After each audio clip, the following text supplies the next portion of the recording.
और राजस्थान की धरती की मिट्टी उठा के सूंघोगे तो वसुंधरा राजे के पसीने की खुशबू आएगी। तो राजस्थान की जन जन की नेता है और ठीक है सतीश जी है, लेकिन वो संगठन के नेता है, संगठन अच्छा चला सकते हैं। राजावत साहब नमस्कार।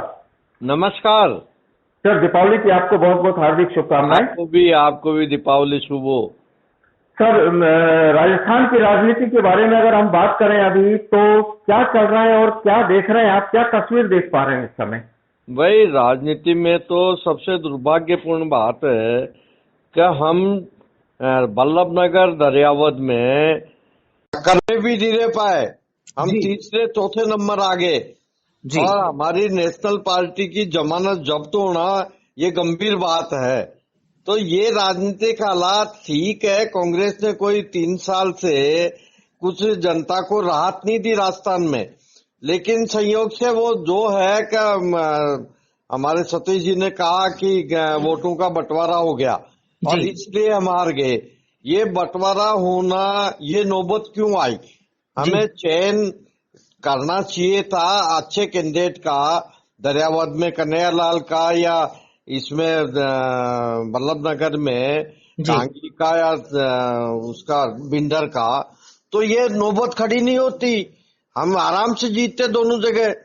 लेकिन ठीक है, जो हालात हो गए, आने वाले टाइम में हमारे हाई कमान को गंभीरता से विचार अब करना पड़ेगा, क्योंकि चुनाव नजदीक आ गए और इसीलिए लीडरशिप जो है, चमत्कारिक नेतृत्व हो, तो ये तो हार जीत तो ठीक है चुनाव में चलती रहती है जी, लेकिन आने वाले विधानसभा चुनाव का मुकाबला करने के लिए हमें कई नेतृत्व पे विचार करना पड़ेगा।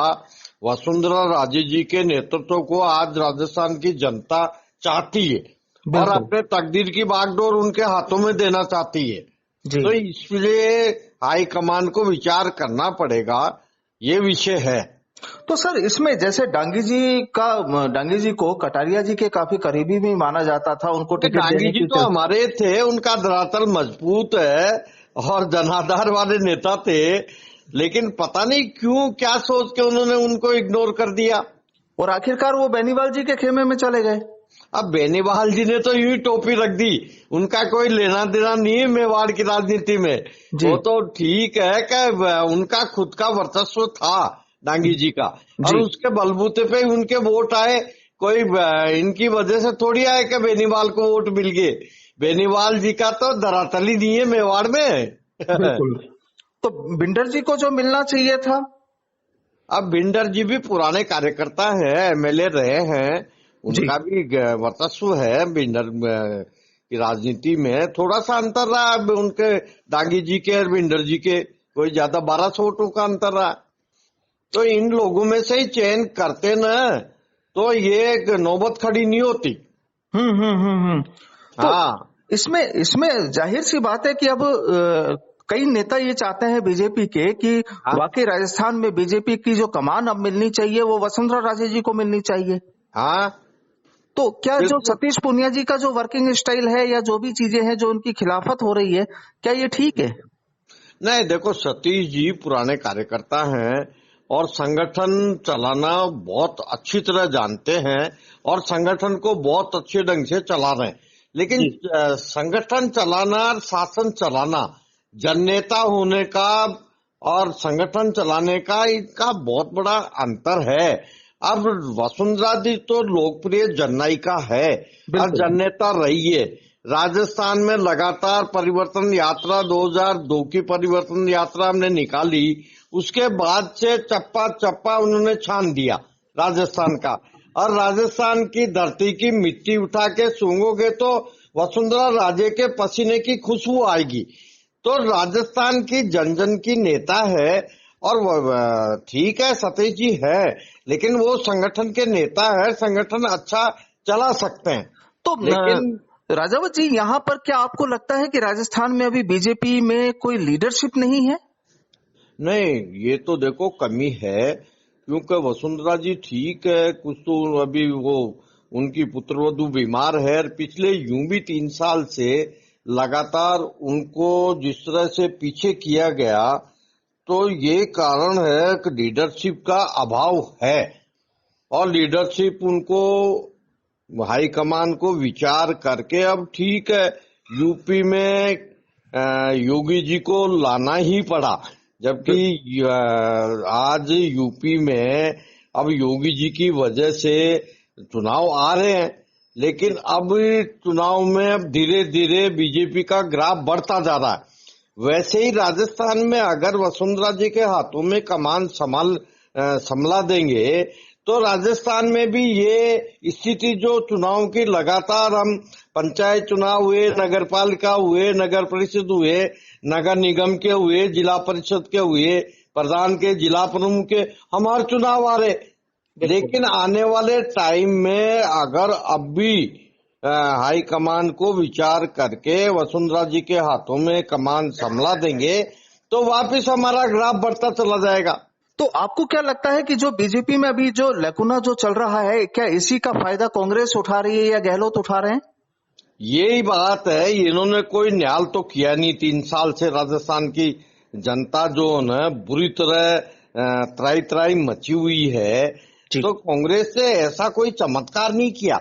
ये तो ठीक है, हमारी लीडरशिप के अभाव में, वोट बढ़ जाने के अभाव में कांग्रेस लगातार जीती गई है और जीती जा रही है, उनको गलतफहमी हो रही है, लेकिन ऐसा कुछ नहीं है। ये तो बीजेपी में अब पुनर्विचार करके ठीक है, लीडरशिप में वसुंधरा जी को लिया है, कार्यकर्ताओं की पार्टी है, कार्यकर्ता तैयार बैठे हैं, तो इसलिए बीजेपी का ग्राफ कम नहीं होगा। क्योंकि पुनिया जी कह रहे हैं कि वसुंधरा राजे जी की जब सरकार थी उस वक्त भी बीजेपी हारी है। ये तो हार जीत तो चलती रहती है, लेकिन लगातार हमने 2003 में, बाद में 2 बार हम तो विधानसभा में भी 200 में से 120 सीटें लाए और बाद में 163 सीटें लाए और चुनाव भी सब जीते। ऐसा नहीं, छोटे मोटे चुनाव कहीं हार भी जाती है पार्टी। कांग्रेस कहती है कि बीजेपी में 12-13 सीएम फेस हैं।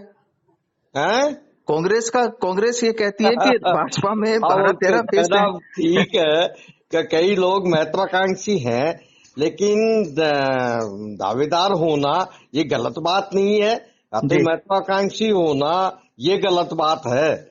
अब जिनका धरातली नहीं है और वो भी मुख्यमंत्री के लिए मुंह धो ले, ये तो गलत बात है। जनाधार होना चाहिए, जनता चाहनी चाहिए। बिल्कुल, जब जनता जो भी व्यक्ति जीतता है, जाहिर सी बात है कि वो हायर सीट चाहने की कोशिश करता है। और शायद लेकिन जो चीजें अभी हमारी, जैसे 2 दिन पहले रोहतास शर्मा जी से भी बात हुई थी, उन्होंने भी कहा था कि जब तक वसुंधरा जी की लीडरशिप यहाँ पर नहीं होगी राजस्थान में, तब तक बीजेपी बिल्कुल डाउन चलती रहेगी। ठीक है, उन्होंने अनुभवी नेता हैं और वो सही बात कह रहे हैं और उनकी बात में दम है, और ये पूरे राजस्थान की जनता कह रही है, राजस्थान की जनता की आवाज है। ये कोई एक कार्यकर्ता नहीं कह रहा और केवल भारतीय जनता पार्टी के कार्यकर्ता नहीं करे, राजस्थान की आम जनता की आवाज है और इस आवाज को, जनभावनाओं का आदर करना ही पड़ेगा।